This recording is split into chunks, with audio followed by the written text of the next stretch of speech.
ሰላም ጤና ይስጥልኝ የተወደዳችሁ የሮሃ ቤተሰቦች፣ ይህ ልዩ ዝግጅታችን ነው።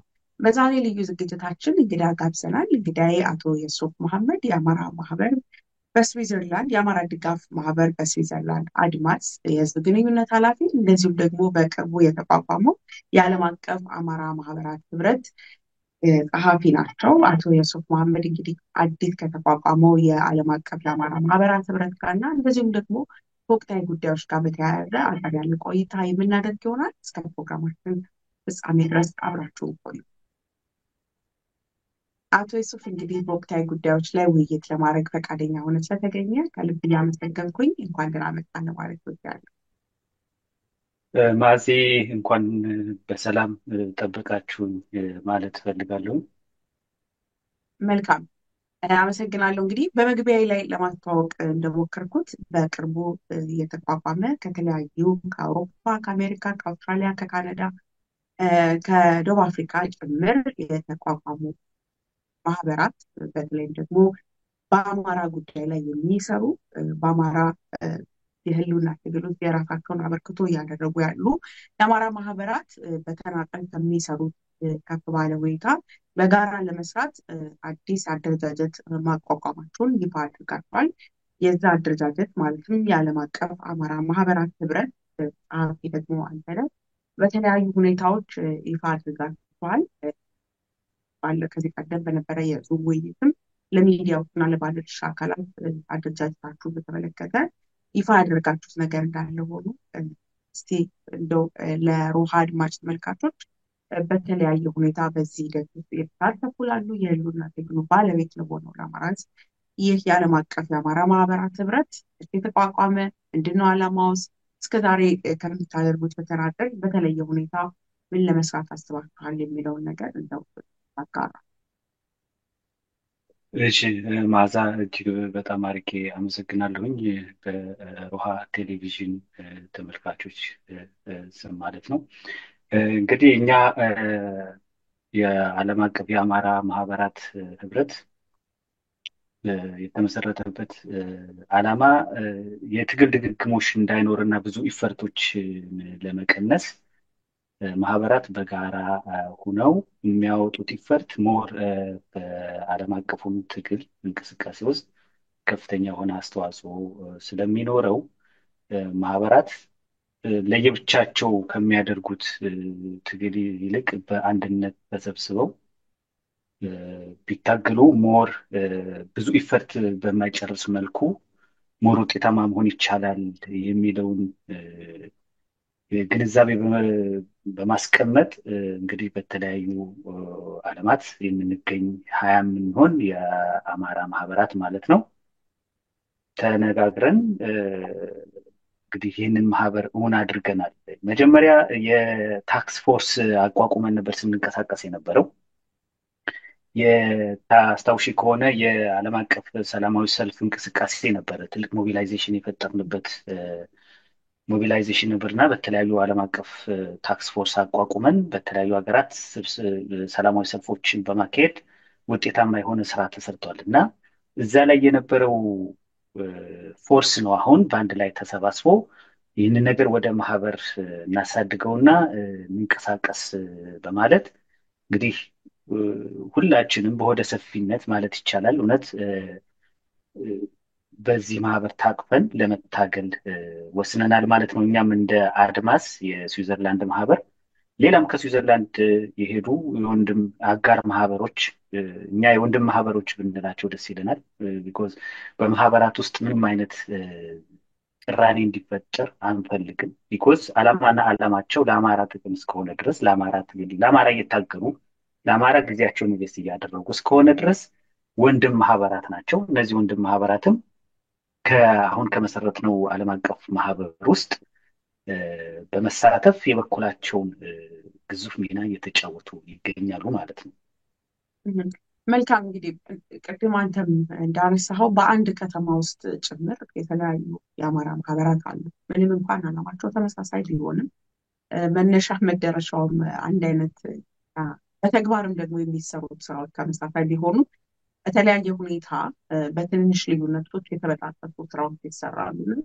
እንዲህ አይነት ነገሮች ደግሞ ኢፈርትን ከመበታተን ጀምሮ የሰዎችን ተነሳሽነትን ከማቀዝቀዝ ጀምሮ ኔጌቲቭ ኢምፓክቱን በተለያየ ሁኔታ እያየው ቅድም ያነሳኸው የናሽናል ፎርስ ታስክ ፎርስ ብላችሁ ያቋቋማችሁ ጊዜ ያቺ ትንሽ ስብስብና በጋራ መስራት ትልቅ ኢንፑት አሳይቶ ነበር፣ ትልቅ መነቃነቅን ፈጥሮ ነበር እና ይሄ አዲስ የተቋቋመው የዓለም አቀፍ የአማራ ማህበራት ህብረት እስከዛሬ ከነበሩት እንደዚህ አይነት መሰባሰቦች በተለየ ሁኔታ ምን አዲስ ነገር ይዞ መጥቷል? እስከዛሬ እንደዚሁ ታስክ ፎርስ ተብሎ ይሰባሰባል፣ ሌላ ኢንተርናሽናል አማራ ማህበሮች ተብሎ የተሰባሰቡ እንዲህ አይነት ነገሮች ተጀምረው እየተቋረጡ ብዙዎችን እንደው ሞራልን እያሳጡ የመጡበት ሁኔታ አለ እና የእናንተ ይሄ አዲሱ አደረጃጀታችሁ ከእስከዛሬ ምን የተለየ አዲስ ነገር አለ?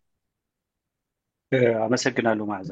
እንግዲህ የዓለም አቀፍ የአማራ ማህበራት ህብረት ከአመሰራረቱ ጀምሮ ለምሳሌ በሸንጎ ሸንጎ አለው። ከየማህበራቱ የተቋቋሙ ሶስት ሰዎች የተመረጡ ሶስት ሰዎች በሸንጎ ውስጥ ናቸው። እንግዲህ ሸንጎ ነው እንግዲህ የበላይ እንትኑ ማለት ነው። ሸንጎ እንደገና ደግሞ ምክር ቤት መጥተዋል። ከምክር ቤቱ እንትን ነው የበላይ ጠባቂ ነው ምክር ቤቱ፣ እሱ ነው የሚመርጠው። ከዛ ከምክር ቤቱ እንደገና ወረድ ሲል ደግሞ የስራ አስፈጻሚ አባላቶች ተመርጠዋል እና እንትኑ ስታዩ የስልጣን የምንድን ነው የአመራረጥ እንትኑ ስታዩ እጅግ በጣም ዲሞክራሲያዊ በሆነ መልኩ የስራ ልምድን ትኩረት ያደረገ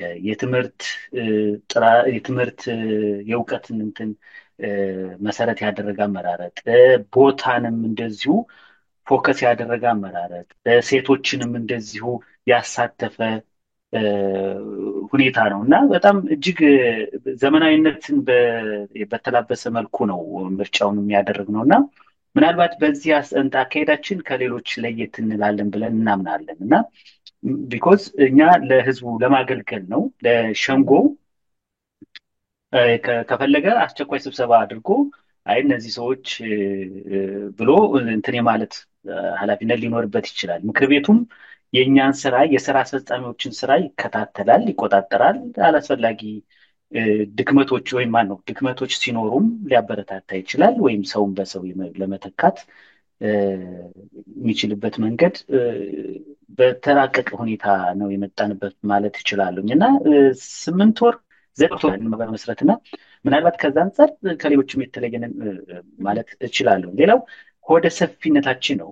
ሌሎች ማህበራቶች እንዲመጡ ገና የኛ በር ክሎዝ አይደለም። ማንኛውም ወንድም ማህበር ማንኛውም ለአማራ የሚታገል ወንድም ማህበር በሙሉ እንዲመጣ አሁንም ያላሰለሰ ጥሪ እናደርጋለን። ክፍት ነው በራችን ሁልጊዜም። እነሱ ሲመጡ መተዳደሪያ ደንቡን እናሳያቸዋለን። በዛ ላይ መስማማታቸውን ካሳዩን እኛ ጋር አብረው እንዲሰሩ ማናደርግበት ምክንያት አይኖርም ማለት ነው በእኛ ማህበር ውስጥ እና በጣም ሆደ ሰፊ የሆነ ማህበር ነው ማለት እችላለሁ። ከዚህ አንጻር መዓዛ እና እንዳልሽው ደግሞ አሁን የስልጣን አሁን ደግሞ እንትን ላይ አሁን ቦታ አቀማመጥ ላይ ለምሳሌ አሁን ሙስሊሞችን ስታነሽ እኔ ያለሁኝ ለምሳሌ በጸሐፊነት እና እዚያም ላይ በዚህም ተደራሽነት በሃይማኖቱም በብሔር ስብጥሩም ማነው ለምሳሌ ወሎ ጎጃም በናም በሚለው በዛ ስብጥሩ ራሱ በጣም ደስ የሚል እጅግ በጣም ምኮራበት ብዙ እውቀት ያላቸው ሰዎች የሚመሩት ማህበር ስለሆነ እኛም እንደ አድማስ ከስዊዘርላንድ እንግዲህ ዓለም አቀፉ ውስጥ እንድንገባ ካደረጉን ነገሮች አንዱ ከሌሎች ለየት ያለ ማህበር ነው ብለን ስለምናስብ ነው። ማዚ አመሰግናለሁ።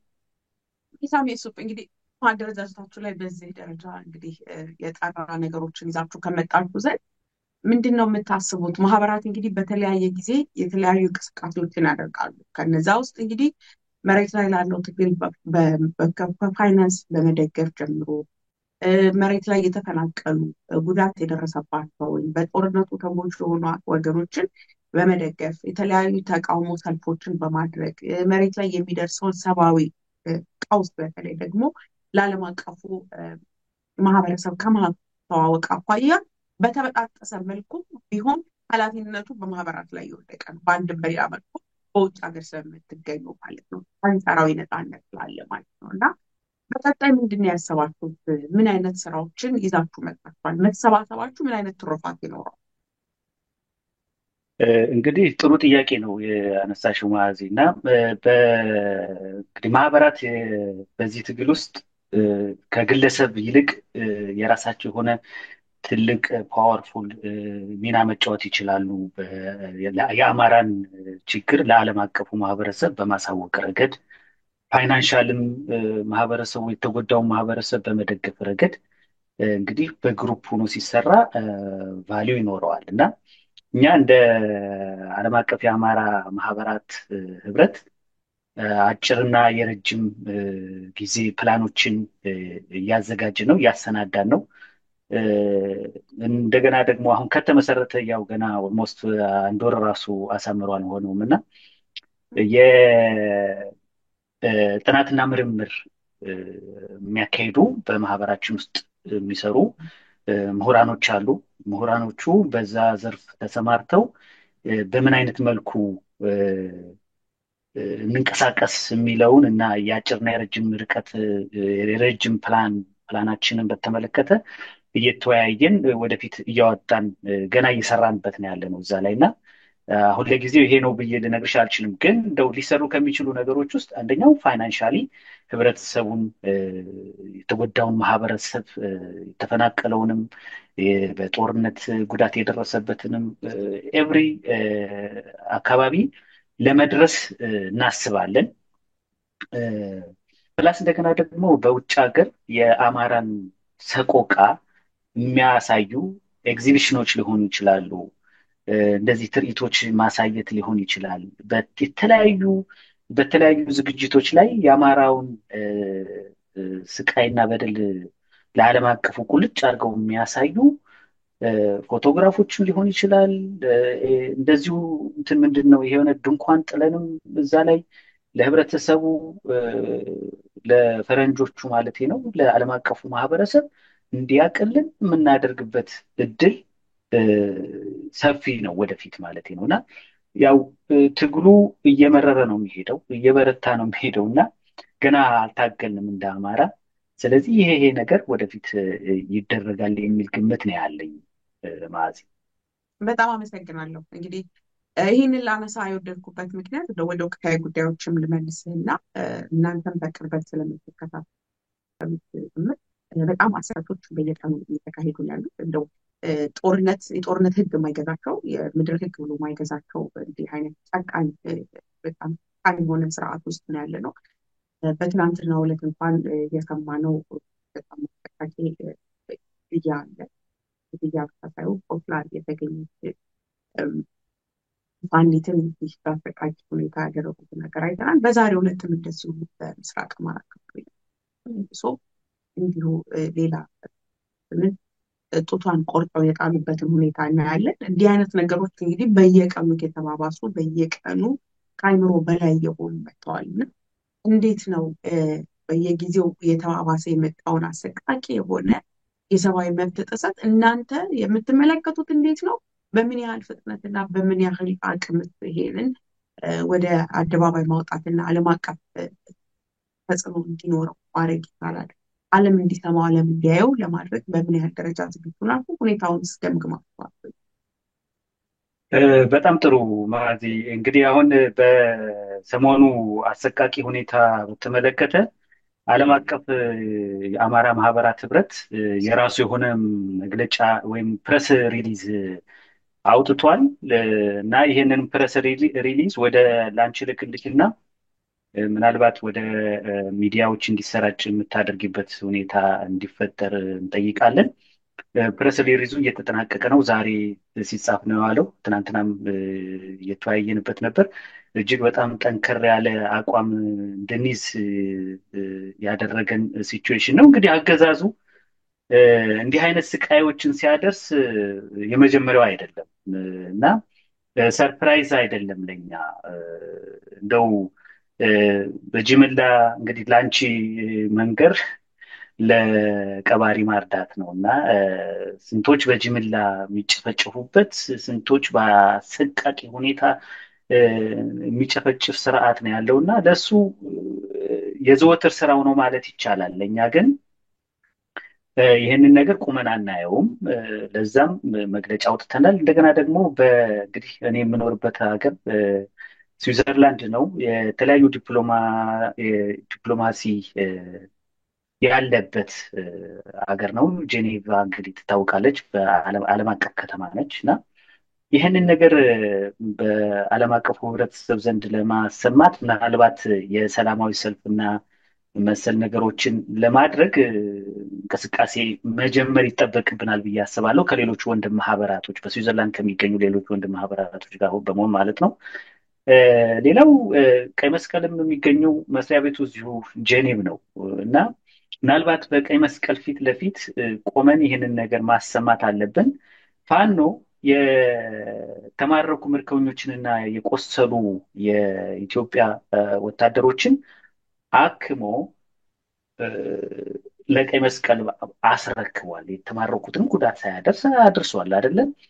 በአንጻሩ ደግሞ ለእኛ ምላሽ የሆነው ጡት መቁረጥ ከሆነ፣ አሰቃቂ ግድያ ከሆነ ቀይ መስቀል ይህንን ነገር እንዲመረምረው በደብዳቤ መጠየቅ ይገባል ብዬ አስባለሁ። እዚህ ላይ ያው ውይይት ላይ ነው ያለነው፣ እሱንም እናደርጋለን በእርግጠኝነት። መልካም እንግዲህ ብዙዎች እንግዲህ ይህንን እንደ ትልቅ ኃላፊነትም ጭምር ስለሆነ ነው ላነሳው የወደድኩት። አይነት አሰቃቂ ወንጀሎች ከወንጀልነታቸው በተጨማሪ ዓለም አቀፍ የሆነ ትኩረት ማግኘት አለባቸው። እንግዲህ አገዛዙን በይፋ እየታገለው ያለው የፋኖ ኃይል እንግዲህ ይህንን ያውቀዋል። አዲስ ነገር አይደለም። የአማራ ሕዝብ እናውቀዋለን። ተፈናቅለንበታል፣ ተሰደንበታል፣ ሙያችንን፣ ቤታችንን ሁላችን ትተንበታል። በጅምላ ወገኖቻችንን ቀብረንበታል። እውነት ለመናገር ምንም አዲስ ነገር አይደለም ለኛ ለአማራ ሕዝብ ትግል ውስጥ ያለው ለዛ ነው።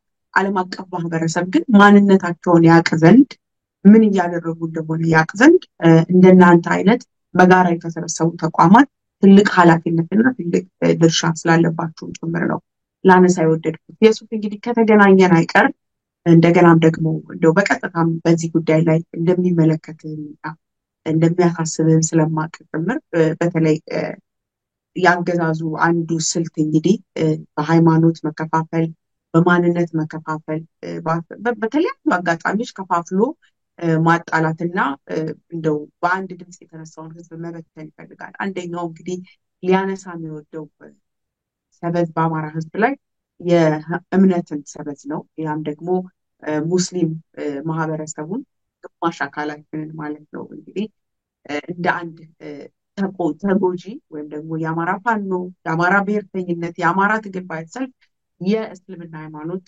ጨቋኝ ወይም ጠላት አድርጎ ለመሳል የሚደረግ ይሄን ደግሞ በተለያየ ጊዜ ሲደረግ የነበረ ነበር። የምታስታውሳቸውን ኢንሲደንቶች ከሞጣ ጀምሮ በተለያየ ቦታ ማንሳት የሚቻሉ ብዙ ነገሮች አሉ። ያ ህዝበ ሙስሊሙ እንዲቆጣ ማለት ህዝበ ሙስሊሙ አማራነት አይመለከተው ለማለት የሚደረግ ጥረት ነውና በቅርብ ጊዜ ደግሞ አንድ ሌላ ካርታ ተመዟል። በወሎ መካነ ሰላም እንግዲህ በምዕራብ ወሎ መካነ ሰላም ላይ መስጊድ ውስጥ የደረሰው ጥቃት የሚታወስ ነው እና በዚህ አገዛዙ ዓለም አቀፍ ደረጃ በሚመስል ተጽዕኖ እንዲፈጥርለት በሚመስል መልኩ ሲያራግበው የነበረ ነበረ። አሊፍ አማራ የተገደለው ያን ቀን ብቻ ይመስል ማለት ነው። ራሱ በድሎ ራሱ ገሎ ራሱ አጀንዳ ሲያደርጉ አይተናል። ይህ ጉዳይ ላይ እንደው አንደኛ ያለህን አስተያየት፣ ሁለተኛ በዓለም አቀፍ መድረኮች ላይ ያላችሁ እናንተ አማራ የሆናችሁ ሙስሊሞች ተሳትፎ እያደረጋችሁ ነው? ምን አይነት ተሳትፎ መደረግ አለበት? እጅግ አድርጌ አመሰግናለሁ መዓዛ። እጅግ ወሳኝ እና ወቅታዊ ጥያቄ ነው ያነሳሽው ብዬ ማለት ይችላለሁኝ። ይሄ የአገዛዙ እንዲህ አይነት ሴራዎችን በመፍጠር በቃ ተክኖበታል ማለት ይቻላል። የእኛ ንቃተ ህሊና ግን ተዘጋጅቶ መጠበቅ ይኖርብናል ብዬ አስባለሁኝ እና ለዚህም ማሳያ የሚሆኑ መካነ ሰላም ላይ መስጂድ ተመታ፣ እዛ ውስጥ ያሉ ሸኪዎች ተገደሉ ምናምን ሲባል የፋኖ አንድ የፋኖ ወታደር ደግሞ መረጃ ይዞ ወጣ። ይሄው የሚመሽጉት ወልዲያ ከወልዲያ አካባቢ ላይ ማለት ነው እና ይሄው የሚመሽጉት እዚህ ላይ ነው የመከላከያ ሰራዊቶች የሚመሽጉበት። ሆን ብለው እዛ ቦታ ላይ ይመሽጉና እነሱን ለማጥቃት በምትሄጅበት ጊዜ መስጂዱ ጉዳት ከደረሰበት ይሄው ፋኖዎች መስጂድ እንትን አደረጉ፣ ፋኖዎች እንደዚህ አደረጉ ነው የሚለው ራሱ ማለት ነው። እና እነዚህ ይሄ የዓለም አቀፍም አካሄድ አይደለም። ኢንተርናሽናል የጦር ፕሪንሲፕል ማን እንደሚከተል እንግዲህ በተግባር እያየ ነው። ፋኖ ነው ወይንስ የመከላከያ ሰራዊት ነው? ዓለም አቀፍ የእምነት ተቋማት ምሽግ ማድረግ ይቻላል በዓለም አቀፍ ሕግ መሰረት። የተፈጥሮ ምንድን ነው ይሄ ምንድን ነው እነዚህ የዓለም አቀፍ ምንድን ነው በዩኤን የተመዘገቡ የቱሪስት መስህቦችን ከበር ማድረግ ይቻላል? እነሱ ጋር ምሽግ ማድረግ አይቻልም። እና ይህን የሚያደርገው አገዛዙ ነው። የጦርነት ዓለም አቀፍ ሕግን በመጠበቅ ረገድ ሰው ማነጻጸር አለበት። አሁን ሰው ማየት አለበት። ማን ነው ፋኖ ነው ወይንስ መከላከያ ነው ትክክለኛው መንገድ እየሄደ ያለው? በቅርቡ ምሳሌ የሚሆነው ለቀይ መስቀል የተደረገው የወታደሮች ርክክብ ነው። ያን ማሳየት ይቻላል። እና እንደኔ ሙስሊሙ ማህበረሰብ በተለይ በአማራ ክልል የሚኖረው አማራው ሙስሊም ብዬ መናገር እችላለሁ። እኔ ነቅቶ ንቃተ ህሊናውን ዴቨሎፕ አድርጎ በአማራነቱ ነው ከቤኒሻንጉል ጉሙዝ እየተጨፈጨፈ በጅምላ ላይ የተቀበረ አሰቃቂ ግድያ የተፈጸመበት ከማህፀን እንዳይወጣ እንዳይወለድ የአማራው ሙስሊም እንዳይወለድ በማህፀን ውስጥ ሽል እየተጎተተ እየተገደለ ሆድ ውስጥ እየተገደለ እንኳን አይደለም ተወልዶ ሆድ ውስጥ እየተገደለ ባለበት በዚህ ጊዜ አማራው ሙስሊም ነቅቶ ንቃተ ህሊናውን ዴቨሎፕ አድርጎ ከወንድሞቹ ጋር ነው መሰለፍ ያለበት። ከወንድሞቹ ጋር ከአማራው ወንድሞቹ ጋር ራሱም አማራ ነው እና ከገደለች ሰው ጋር ነው እንደምትሰለፊው። አይሻ መሐመድ አማራ አልሆንም ያለችበት እኮ ከዚህ በኋላ እኔ አማራ አልሆንም እንዳትገሉኝ ብላ እንትን ያለችበት እኮ ቪዲዮ መነጋገሪያ ነው አይደለም? ማንም ሰው የሚያውቀው ነው። እና ሙስሊም የአማራ ማህበረሰብ እንደኔ በአገዛዙ እንደውም የፋኖ ዋነኛው የትግል መነሻ ሙስሊም የአማራው ማህበረሰብ በደል ነው ብዬ ማለት ይችላለሁ። ይህንን ሙስሊሙ ማህበረሰብ የአማራው ሙስሊም ነቅቶ መጠበቅ አለበት እና ህሊናውን ሬዲ ማድረግ አለበት እና ለእውነት መታገል አለበት ብዬ አስባለሁ። እና እንደኔ አማራን ከክርስትና ጋር የሚያያይዙ አማራን በእርግጥ አማራው ማህበረሰብ የኦርቶዶክስ ቤተክርስቲያን ዋነኛ መስራች እና ይህንንም ጠብቆ በማቆየት ረገድ ምስጋና የሚገባው ማህበረሰብ ነው። ሃይማኖት እንደ አንድ እንትን ነው፣ ባህል ነው አይደለም? ያንን ጠብቆ በማቆየት ረገድ ምስጋና ሊገባው የሚገባ ማህበረሰብ ነው ብዬ አስባለሁኝ። እና ፊደላትን በመቅረጽም ይሁን የተለያዩ ጥንታዊ ታሪኮችን አቆይቶ ለትውልድ በማስረከብ ረገድ አማራው ከፍተኛ የሆነ ሚና እየተጫወተ ነው ያለው እና ከዛ አንጻር ህብረተሰቡ አማራን ከኦርቶዶክስ ጋር ትርጉሙን ከዛ ጋር ለማያያዝ መሞከር ስህተት ነው ብዬ አስባለሁ። እንደዛ ከሆነ ሌሎችም ሀገር ላይ ያሉ የኦርቶዶክስ አማኞች የግብፅ ውስጥ ያሉትም ይሁን የተለያየ ራሽያ ውስጥ ያሉትም አማራ ናቸው ማለት ነው። ይሄንን ሰው ነቅቶ መጠበቅ አለበት። እንደው ምንድነው አውቆ የተኛን ቢቀሰቅሱት አይሰማም የሚባል ነገር አለና ማዚና ሆን ብሎ ሰውን ለማደናገር ካልሆነ አሁን ደግሞ ሸኪዎቹ ተሰልፈውብናል። የአማራ ክልል ሸኪዎቹ ተሰልፈዋል። በቃ ጸሐፍት ነን የሚሉ የታሪክ አዋቂ ነን የሚሉ ነማን ካሳ ምናምን የሚባሉ ተሰልፈውብናል። በቃ አማራን እንደዚህ ነው፣ አማራ ማለት ኦርቶዶክስ ነው፣ ስለዚህ ሙስሊሙ አይመለከተው ምናምን እያሉ የማጭበርበሪያ መንገዳቸው እንግዲህ ራሳቸው አማራ እኮ ናቸው እና የራሳቸውን የማጭበርበሪያ መንገዳቸውን እየተጠቀሙ ህዝብን ለማደናገር እየሄዱ ነው ያሉት። ይሄ ኖ ሊባል ይገባዋል ብዬ አስባለሁ። እና በውጭም ሀገር ያለን አማራ ሙስሊሞች እኔ የምታይ ሙስሊም ነኝ። በተባበሩ መንግስታት ድርጅት የሰላማዊ ተቃውሞ ኢትዮጵያ ልትለምን መታ እንዳትለምን ያደረግንበት ያኔ የተቃውሞ ታስታውሻለሽ? 4ቱን ገብተን እንግዲህ ከዛ ውስጥ እኔ አንድ ሙስሊም ነኝ፣ አንድ ዮዲት ጌዲዮን ጴንጤ ነች፣ ሌሎች ወንድሞቼ ደግሞ ምናልባት ኦርቶዶክስ ተከታይ ሊሆኑ ይችላሉ ነው። ስለዚህ እየታገልን ያለ ነው በየትኛውም ዓለም ያሰባሰባቸው አማራነት ነው። ያሰባሰበን ዋነኛው ነጥብ ትክክል ማዚ አመሰግናለሁ። ጥሩ አድርገሽ ሜንሽን ስላደረግሽው እና ያሰባሰበን አንደኛው ዋነኛው ነገር ኮር ፖይንታችን አማራነት ይሄ አይሻ ሰይድ ስትሞት የተናገረችው ያ እንትን በጭንቅላታችን እየዞረ እሱ ነው ያሰባሰበን። ስለዚህ በጥንቃቄ እንትን መደረግ አለበት። ፋኖችም ውስጥ ያሉ ሙስሊም ታጋዮች አሉ። በቅርቡ የተመሰረተው አሁን የጎፍ ክፍለ ጦር እንግዲህ ከደሴ ዙሪያ ትንሽ ወደ እዛ አካባቢ ነው እና ያለው አመራሮቹ ሙስሊም ናቸው አብዛኛው። በመካነ ሰላምን በቦረና በዚህ በሳይንት ምናምን ወረይሉ ምናምን የምትይው እዚህ አካባቢ ቦታ ላይ ሙስሊሞች ታጋዮች አሉ፣ ፋኖዎች አሉ። ሸዋ ውስጥ ፋኖዎች አሉ፣ ሙስሊም ፋኖዎች አሉ። ስለዚህ እኔ እንደዚህ እያደረገ የሚያደናግርበት መንገድ ያው የገዢው ስርዓት ተንኮል መሆኑን መረዳት ተገቢ ነው እላለሁ። ማዚ በጣም ይቅርታ ሰዓቱን ወሰድኩት። በፍጹም ከልብ አመሰግናለሁ። ትልቅ ሀሳብ ነው የተነሳው። አንዳንድ ጊዜ አውቆ ለሚተኛው ወይም ደግሞ አጀንዳ ላደረገው ሰው አይደለም እንደዚህ አይነት ነገር። እኔ አሁን አንዳንዴ ባልናገር እመርጣለሁ እላለሁ። ለምን የምንኖረውን ስለምናውቀው ከተለያየ ከዚህ ከሙስሊም ከክርስቲያን ማህበረሰብ ተወልደን ተፈጥረን በአንድ ቤት ውስጥ ሙስሊምና ክርስቲያን ከሚኖርበት ማህበረሰብ የመጣን ሰዎች ሆነን እውነት ለመናገር ይህን አጀንዳ ቢያደርገው ጉዳይ ነው ብዬ ለመተው መርጣና ግን ደግሞ ሁልጊዜ አውቆ የተኛውን የሚያጣላውን ሳይሆን በቀናነትና ካለመረዳት ይህን ነገር በቀናነት እንዴ እውነት ሙስሊሙ እንዲህ እየተደረገ ነው እንደዚህ ነው ስፔሲፊካሊ የሚለውን ሰው በቀናነት ጥያቄ ለሚያነሳው ሰው በስርዓቱ አድረስ መደረግ አለበት። ሁሉም የሚመለከተው አካል በዚህ ደረጃ ትኩረት ሊሰጠው ስለሚገባ ነው እንደው ላነሳው የወደድኩት። በመጨረሻ እንደው የሱፍ ምናልባት ያልተነሳ ሀሳብ አለ ላስተላልፈው የምፈልገው መልእክት አለ የምትለው ነገር ካለ እድሉን ልስጥና ፕሮግራማችን ላጠናቅ። እሺ እንግዲህ አመሰግናለሁ ማዚ። እንግዲህ እኔ ማስተላለፍ የምፈልገው ነገር ምንድን ነው፣ በየትኛውም አካባቢ ያላችሁ የተለያየ የአማራ ማህበራትን እየመራችሁ የምትገኙ እህት ወንድሞች፣ የኛ አሁን የተቋቋመው የአማራ ዓለም አቀፍ የአማራ ማህበራት ህብረት በሩ ሁልጊዜም ለእናንተ ክፍት ነው። እንድትመጡ መለመንን በሉት። እንደው ወንድሞቻችን አይደላችሁ? ወንድሞቻችን ናችሁ፣ እህቶቻችን ናችሁ።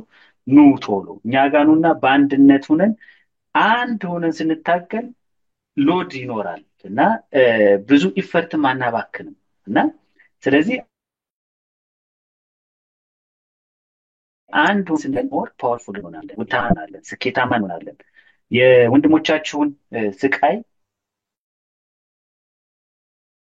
የብሳችሁ አንድ ሆነን ስንታገል ነውና ሁላችሁም እንግዲህ ከኛ ኤግዛምፕል ወስዳችሁ እኔ ከአንዱ የአማራ ዓለም አቀፍ የአማራ ማህበራት ህብረት ሰው ጋር ወዳጅነት ፈጥሬ አይደለም እዛ ውስጥ የገባሁት እና በአንድነት መታገሉ ያዋጣኛል ብዬ ስላሰብኩ ነውና እዛ ላይ ትኩረት አድርጋችሁ እንድትታገሉ ነው። ሌላው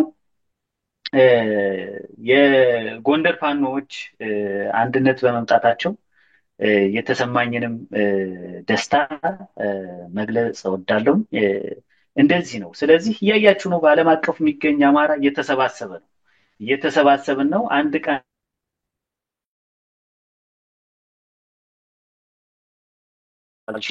አንቀራለን እና እጅግ በጣም የሚያኮራ ድርጊት ነው የሰሩት። እኔ እንደ አድማስም እንደ ዓለም አቀፍ የአማራ ማህበራት ህብረትም እጅግ በጣም ጻፊነቴ ማለት ነው እጅግ በጣም ኩራት ተሰምቶኛል። ይህንንም እንኳን ደስ ያላችሁ በመላው ዓለም የምትገኙ አማራውያንና ፋኖች በሙሉ እንኳን ደስ ያላችሁ ማለት እወዳለሁ። ይህንኑ ነው ማለት እንትን የምለው የምንችለው። ማዚ ስለነበረኝ ጊዜ እጅግ አድርጌ ነው የማመሰግነው። ለመላከ አመሰግናለሁ። እኔም የሱፍ ለነበረን ቆይታ እናንተም እንግዲህ በተለያየ ጊዜ ለምታደርጓቸው ነገሮች ወደፊትም ለምትሰሩት ነገር በኦዲዮ ምስጋናዬን አቀርባለሁ። ውሃ ሚዲያም እንግዲህ የዓለም አቀፍ የአማራ ማህበራት ህብረት ለሚያደርገው የትኛውም እንቅስቃሴ ድጋፍ እንደምናደርግ መግለጽ ፈልጋለሁ። ከልብ አመሰግናለሁ። አድማጭ ተመልካቾቻችን የዛሬ ልዩ መረጃችን ይህን ይመስል ነበር። በሌላ ጊዜ በሌላ መረጃ እስከምንገናኝ ድረስ በያላችሁበት ሰላም።